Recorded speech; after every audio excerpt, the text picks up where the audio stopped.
Hello, sculpture students. Today we're going to be working with your oil-based plasticine clay. And the difference between your plasticine clay and your regular ceramic clay is, well, it's an oil-based clay and still has ceramic clay in there. The basic properties are still the same, where you're still dealing with clay, except the binder is not going to be water or moisture. It's going to be oil and wax. And I think in this particular plasticine, it's just basically we made it at the sculpture studio, so it's basically a baby oil and a casting wax that we use in bronze casting. It's the same plasticine that should be in your kit, but all plasticines or oil-based clay should work the same. And it also comes in all different colors when you buy it at the supply store. I like a good tan or brown color, but it comes in white, it comes in black, it comes in every color that you can imagine. I also have that's going to help us or help you mold and model your plasticine, because it's going to be determined by the temperature of the clay. Is going to determine how plastic or how movable or malleable it is. So what I have over here is I have just a simple lamp with a regular light bulb, just a regular incandescent light bulb. It can't be a fluorescent light bulb because it has to generate a little bit of heat. So if you have one of those, or a simple lamp, it doesn't have to be a lamp like this. It can be just a regular household lamp. You can just put it under the lamp shade, and that should just warm it up enough for you to be able to move it around and squeeze it in your hand. You need some hand strength for this, but if you do put it underneath a nice lamp, like I have right here, just a regular light bulb, it should warm it up plenty. And also just your body warmth and the fact that you're moving it and creating friction will definitely allow you to work with it and make it malleable. So the more you work with it, the softer it's going to get. Again, it doesn't dry, so we aren't going to be firing this, or you do not fire this clay.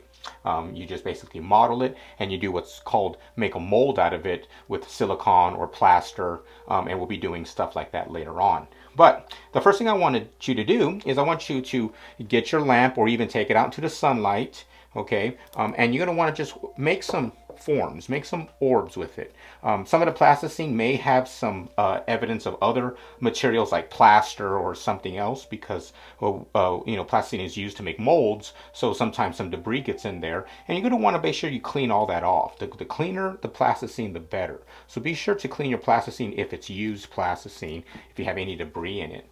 But the first thing I want you to do is I want you to squeeze it in your hand, and I want you to make an orb out of it. And what we're going to be doing is we're going to be making some simple but interesting small sculptural forms, just to get the sense of how do you work with a oil-based plasticine clay.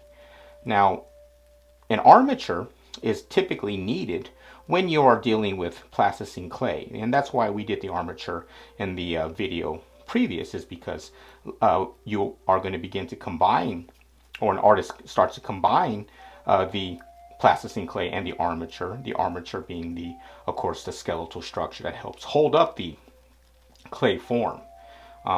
But today what we're going to be doing, and with this demonstration, is forming up some interesting shapes, and honestly trying to allow the shape of our fingertips and investigate the shape of our fingertips to make some simple shapes, because each curve, each part of our finger can be used as a tool.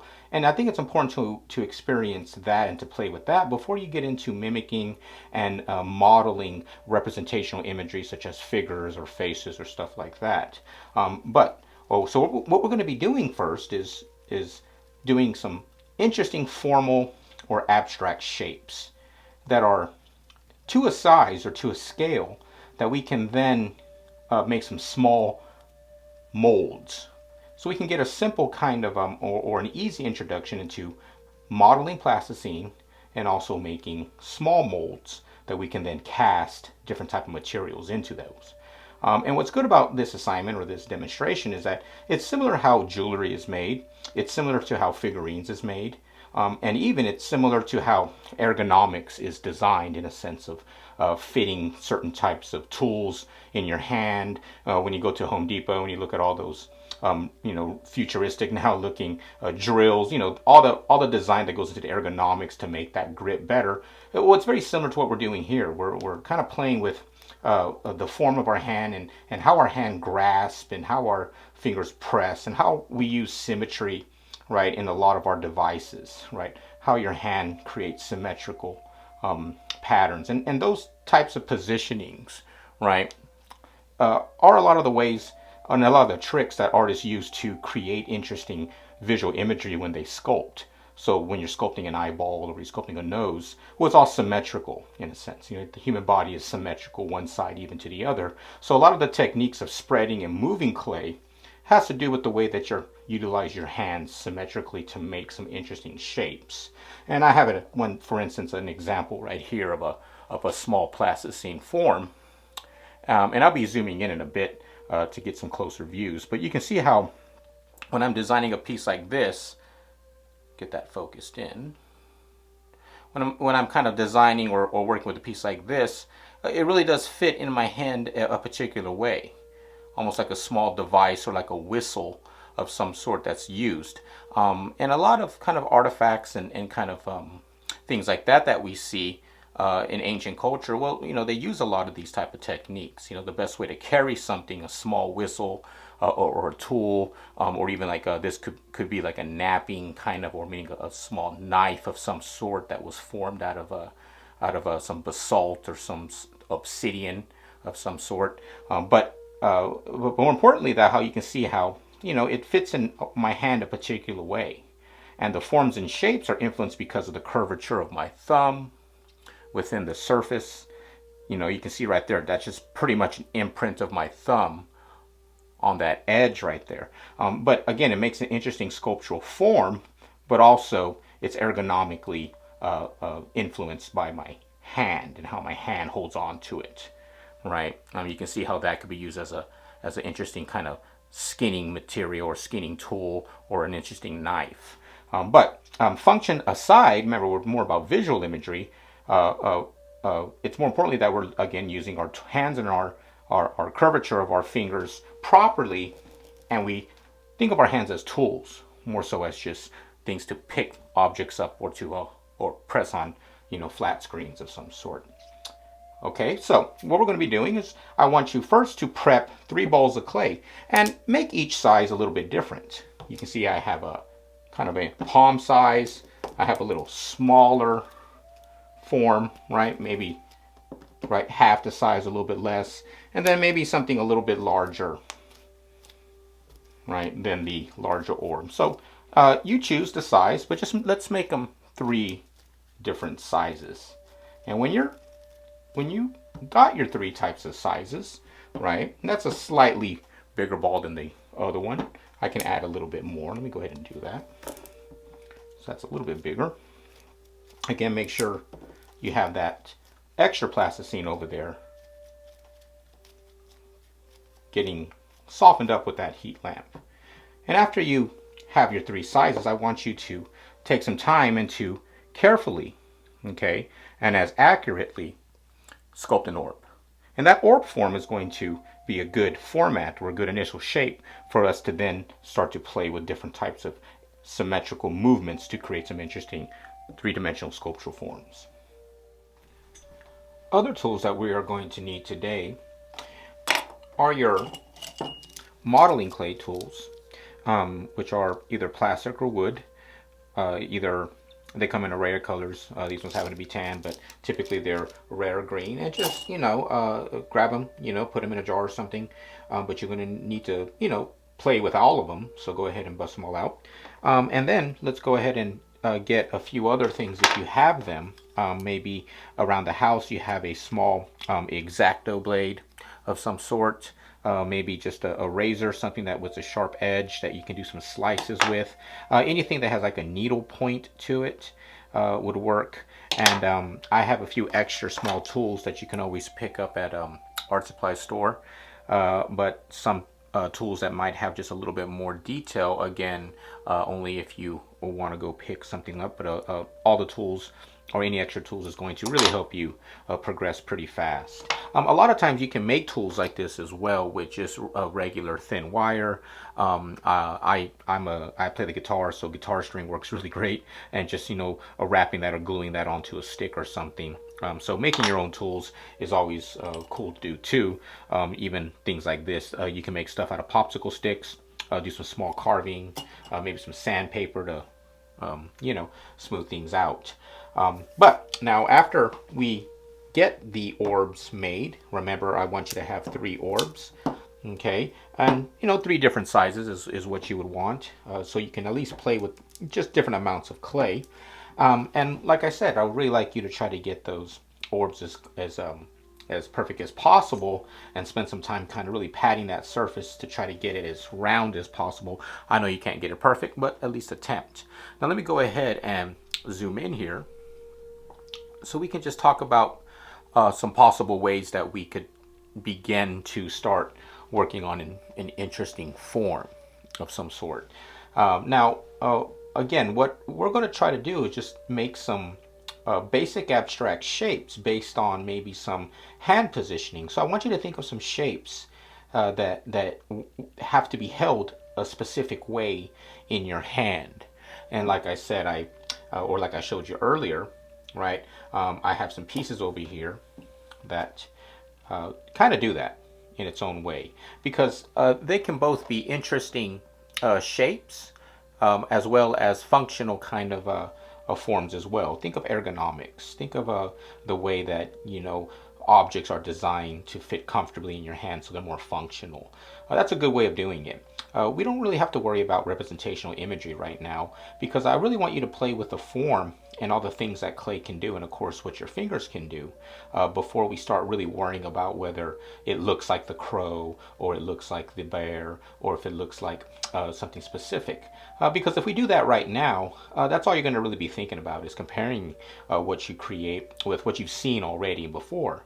And I think the best way to do to kind of not worry about things like that, because that can create some insecurities, right, is to just work with what naturally our hands like to do. What natural shape does our fingers make? And then working with edge and line and those types of things that we've been talking about earlier.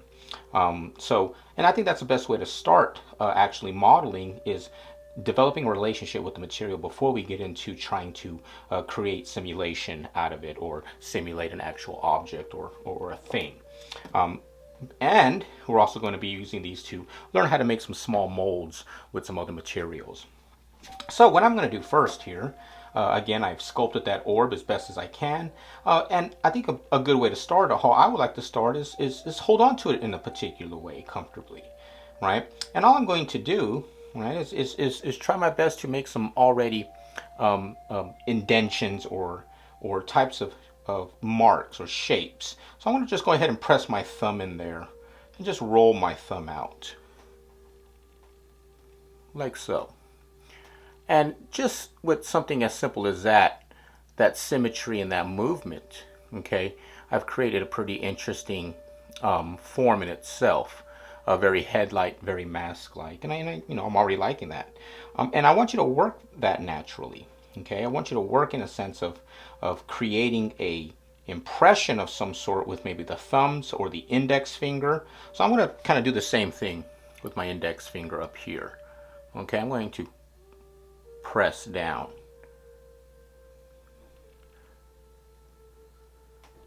And remember, allow that clay to get warm enough so it's not too much of a struggle for you to make those indentions. Okay, good. Now, as you can see, I'm already developing something interesting now with just those 2 marks. Now remember, it's best to have that orb as round as possible so we can already achieve some interesting lighting here, or interesting transfer of tone and shape. Now, after that, I want you to start to follow some of that line somewhere, meaning that I want you to just drag it, and let's see if I can connect that edge somewhere. Just swipe. Okay, I'll do the same thing on the other side. Now, as you're working with plasticine, you have to make sure that you are holding on to it very delicately. Okay, make sure that you are not too rough with it or not too aggressive, because as you're holding on to it, just the temperature of your hand and your body temperature is going to soften it. So there you go. As you can see, I have, a line transferring from those two shapes, almost like those two eye shapes, and then meeting together at the end. I can even do some swipes this way. If I hold it onto it, just drag those. I'm trying to use my hand symmetrically. I'm holding onto it in a particular way here, and then I'm symmetrically trying to move that. Soften that surface. Now remember, plasticine is going to work a lot different than clay, so it's a different compression, so we do want to spread it. We're not too worried about at all compressing any air in between or do anything like that, because we definitely have we're not going to fire this, so we definitely have a lot more freedom here. At the top right here as well, I'm going to try to symmetrically use my thumbs to kind of get some interesting shape and line on top of those forms, and then again slide that off.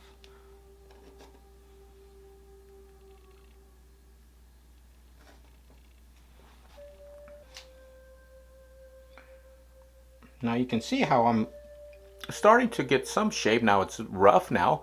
This is type, called the format. Again, but I'm dealing with symmetry. I'm going to work on the back now. Okay, so there's the front. Let me work on the back now. Let me go ahead and start to shape and get that symmetrical as well. And that's the best way to work with this clay here, is symmetrically. What you do on one side, repeat it on the other side.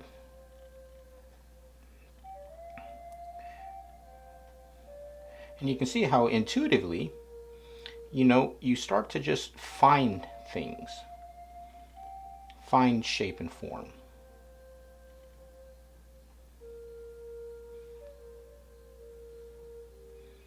And remember, I'm using the curve of my thumb to create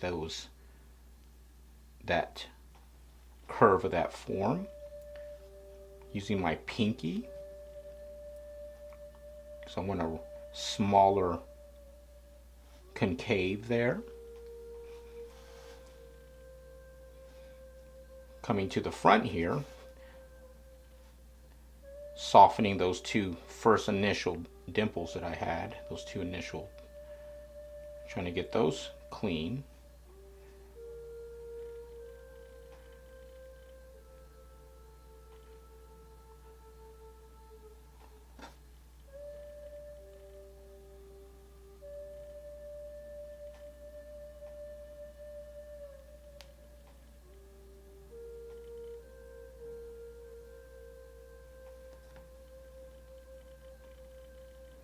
Now what I want you to do is everything that you take off, I'm piling it to the side, but I do want to add that. I really want you to try to use the same amount of clay that you made out of the orb. So you can see how I'm finding some symmetrical shape here. You see how I'm holding on to it in an area that is comfortable. Those two initial thumbprints that I'm, and so you have to kind of learn how to hold on to it in a specific way as you are modeling. And as you've noticed, I haven't used any tools yet either. Haven't used any tools yet because we're not ready for tools yet. We're still formatting. We're still working with the initial shape. And then we can go in later on and get that shape perfect, or as perfect as we want. As perfect as what feels good to you. Okay. Over here, I'm still working on the back. The back needs a lot of work, so I'm going to go ahead and continue on. Taking that swipe that I initially thought of.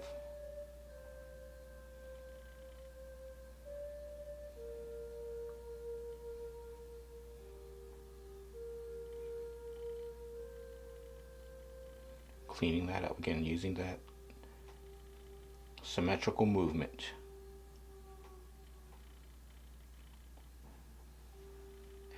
One thing I didn't mention is when you work like this and when you're modeling, you know, you're going to need to trim them nails down. So if you have long nails, that's going to make it very problematic to control the clay. You know, that you might have to do that. Make sure your nails are nice and trimmed so you're really using the full form of your fingers. You can see how I'm continuously cleaning that up and achieving a shape. Now here's the bottom here. Again, I want to be careful how I hold on to it because it's, you know, it's influencing the shape, just the fact that, just how I hold on to it.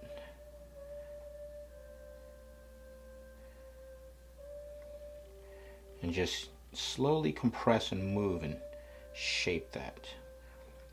So you're going to have to really understand the balance of strength and modeling.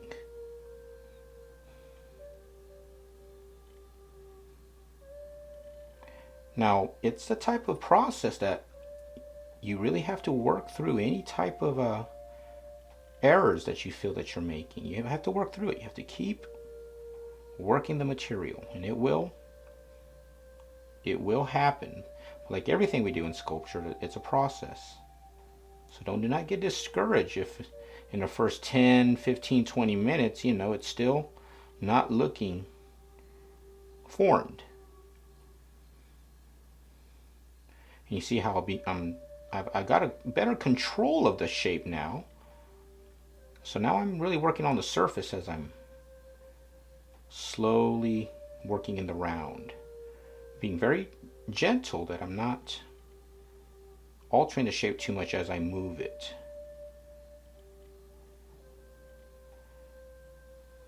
At some point you'll notice that just your body temperature is really warming up that clay, so it'll get softer and softer. And there's times where you do have to set it down, take a break.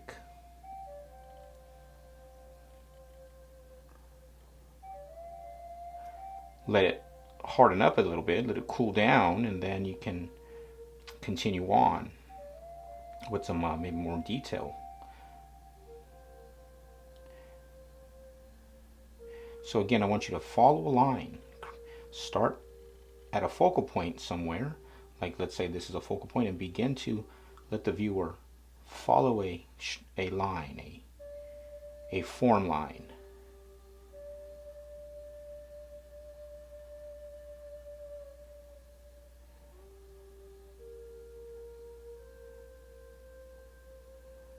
So you can see here I've still got a lot of work to do, but I'm getting a symmetrical shape here that if I keep working it, I will be able to smooth out that surface.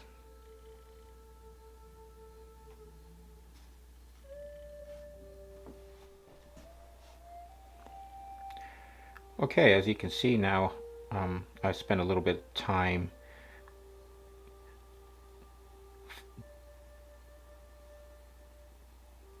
defining some of these lines and some of these edges. So I really want you to try your best to find a nice quiet space, or any space that's comfortable with you, and begin to define that surface.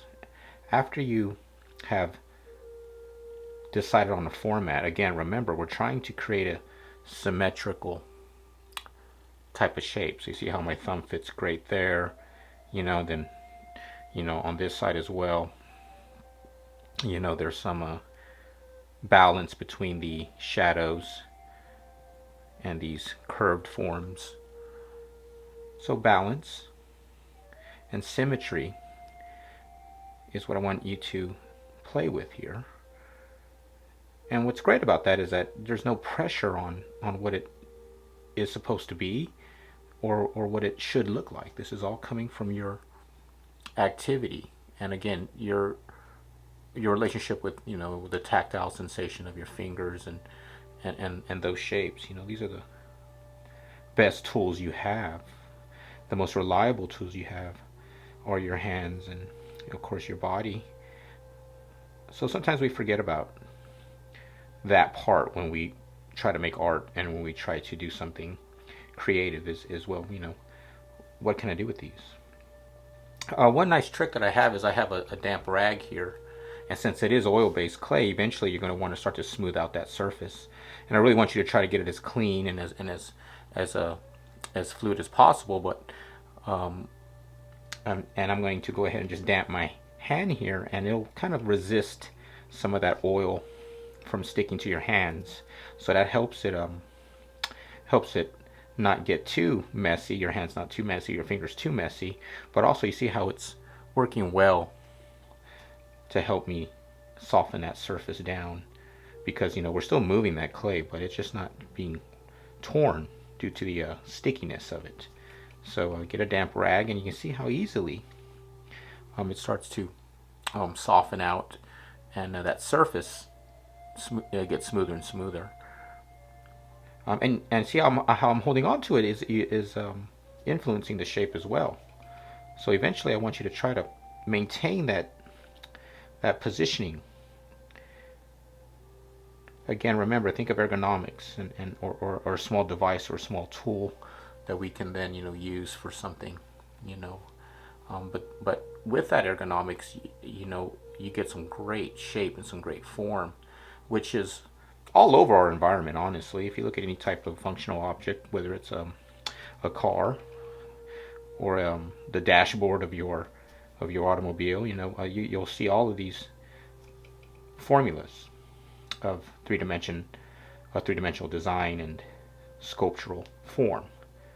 Remember, sculptural form is the beginning of our civilization. And I know that sounds broad and a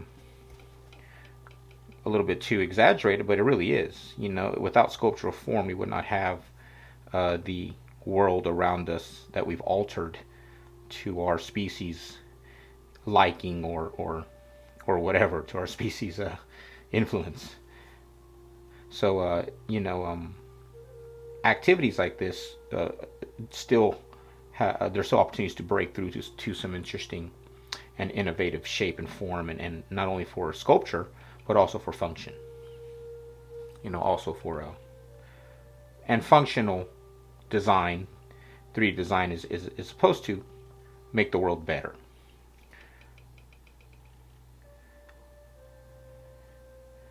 Okay, so I'm going to continue this and work around it. You can see how I'm trying to get that interior as smooth as I can, and just have a good time. And still, no tools yet. We're still just working with your fingertips and your hand, and make your device, make your formal ergonomic sculpture, as detailed as you can with just your fingers for now. Be plenty of time to work with tools.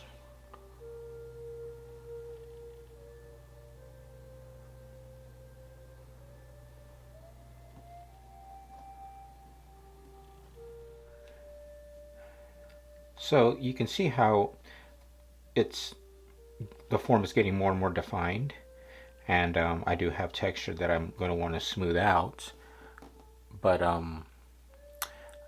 I have a consistent line, a consistent shape. The symmetry is becoming more more of a visual form. You can notice it. There's the back of it, there's the bottom. And you see, I've done my best to work in the round, meaning that I've, made sure every angle, is somewhat interesting and flowing.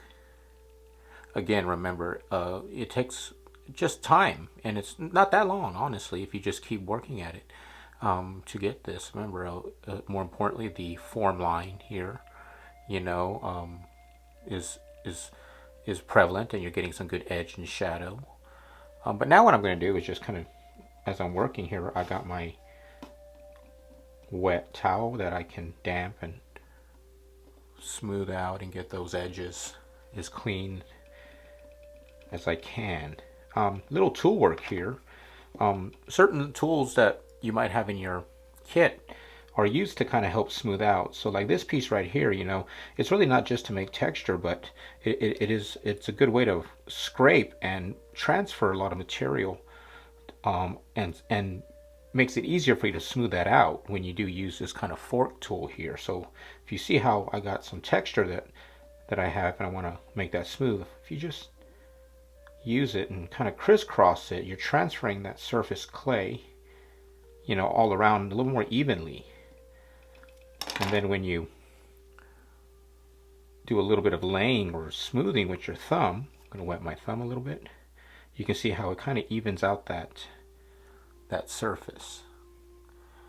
So that's what that fork can be used for. And of course you can just create texture with it, but we're not really dealing with texture right now.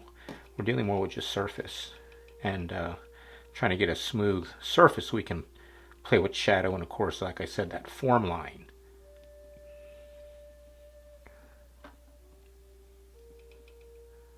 See how my thumb fits perfectly or nicely right there, and the way I'm holding on to it, it fits my finger, so I'm not altering the form. So I want you to really kind of play with holding it in specific areas as you're working as well. And it's an interesting way to working when you're when even the way that you're supporting the clay as you're sculpting is working in harmony with the shape and form.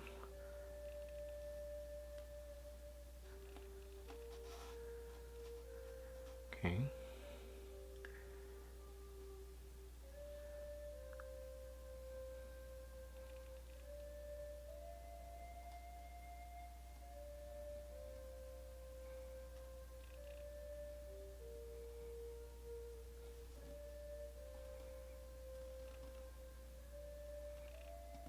Getting that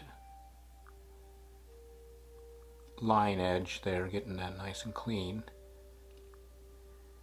And so, you know, you can see how it just, you know, you can work for, you know, you can work forever on it. It really is just a moment, the moment where you feel done and it feels good, you know. That's really, we can really, all you can really count on. But I do want you to spend a good amount of time on it and try your best to achieve a surface like you know, that is catching some night shadow. Remember, night shadow, if there was a lot of texture there, you know, you couldn't see that round edge or that gradient over that edge. So let me do a little smoothing here. You can use that scraper tool to score it, transferring that clay around gently. Remember, you're holding on to this gently. When this is you know, when you're working on an armature, when plasticine is on a wire form, you know, you can be a little more aggressive with it. Again, remember, this exercise is to train you how to use your hand and your pressure and the your eye in the modeling of the clay, you know, light and shadow, you know, all do it in a harmonious way. You can see how I can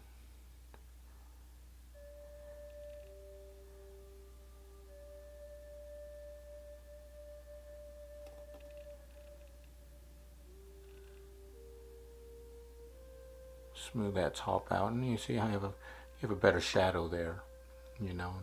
And again, I can keep doing that if I wet my thumb and then continue to take that. So you're getting good steps here on how to model a form, you know, from a formatted shape, which would be a sphere this time. That could have been a rectangle. That could have been, the format could have been a geometric shape. So, you know, all that's going to influence the overall shape of it. So remember to always utilize a format shape before you start sculpting, and that'll help you. And I'm going to keep working on this. So I do want you to start to play with more tools if you feel that you need them. Now, we'll be working with tools more later on, so if you feel that your fingers and only one tool is really all you need for this one exercise, then that's fine, go right ahead. You know, you don't necessarily need to use all your tools, only the ones you feel that would enhance your shape. Okay, you are to do 3 of these, since you have 3 sizes of your plasticine, 3 spheres or orbs. You know, you're going to have plenty of time to play with different tools. But those three shapes should have these parameters. They should be able to fit in your hand in an interesting way, in a specific way. I want you to work with symmetry, meaning that, you know, equal balance on each side. You know, you can see here how my hands fit interesting there and there, kind of in this pinching position. My thumb here fits nicely there, you know. So, you know, there's a lot of ways I can hold on to this comfortably. But more importantly, that I've used the shape of my fingers, right? And I'm harmoniously using the shape of my fingers to create the form. So, you know, I want you to really practice that, you know. So, remember three of these, three different shapes, three different ways that you could interestingly hold on to them. And let's see what you come up with. Surface wise, I want you to try to get those edges as clean as you can. And I want you to try to get the surface as smooth as possible. Remember, using a little bit of moisture on your finger should do all of that. And just do the best you can. You know what I mean? And just have fun. Okay?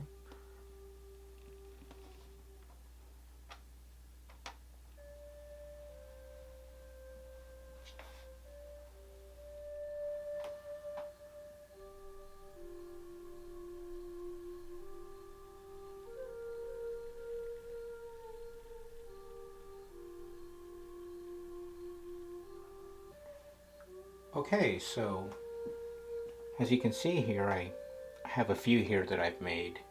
And remember, you are only required to make three. These are all various sizes because, you know, I like doing this type of work and this type of assignment. So, but remember, you have your three orbs. So, you know, you would have these three here. Okay, and I have one that I demonstrated. So you should have at least three forms, all with different shapes. But remember, they should be sculpted in a way that you can hold on to them. But what I have here is just some other examples of the same technique, and you can see here how, you know, all of these shapes can be held on in a different way, you know. So very similar shapes and forms, but start off with a different format and, you know, end up with, of course, different type of symmetry. And honestly, a lot of like jewelry, you know, is made in this fashion. You can see how a lot of these forms could be made for wearables and casted in different types of metals and things like that. But more importantly, this is something that we've been doing as humans for, you know, thousands of years. You know, oldest relic of art that we know of has been is a sculpture, and you know, it's upwards between 60,000 BC. So we've been playing with shape and form and doing this exact process here with probably real clay, with actual ceramic clay, but nonetheless playing with it, you know, in our homes and in our own environment. So it's in your DNA. It's in all our DNA. So you will find shape, you will find form, and you will like what you create. But you just got to give it the time. This is kind of an interesting little kind of handlebar fun one that I thought was kind of cool. Here I have a little sitting figure here, a little Buddha, because I always think it's important to imagine these shapes, you know, in scale, because this is how artists work, you know, and this is how architects work and designers work, is you make small models, maquettes, in order to just play with scale and try to imagine the effects of these pieces if they were, you know, 15 feet tall. So I want you to do this. I want you to find a nice clean base that you can place maybe a small form and look at it within that distance. I mean, put your eyes downward on the table and look from that angle, from the perspective of your small model here, to try to imagine what these would look if they were monoliths, you know, because these forms are in the world. You know, these forms exist in the ancient world, in the ancient archaeological sites, you know, from the Toltecs to the Olmecs, and you know, so it's in our DNA to look and observe and to find some sort of meaning in shape and form. Okay. Um, I do hope that everybody had a good time playing with their forms, playing with their shapes. Okay.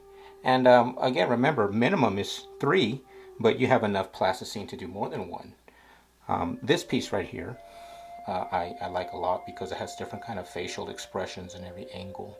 You have that kind of bat-like face, and then you have this kind of interesting, you know, kind of face, and this kind of funny guy right here, you know. Again, let the form, let the process guide the idea, and enjoy the process of making. Don't worry about what the image is. Just enjoy the way that your hands can influence the shape by sheer movement.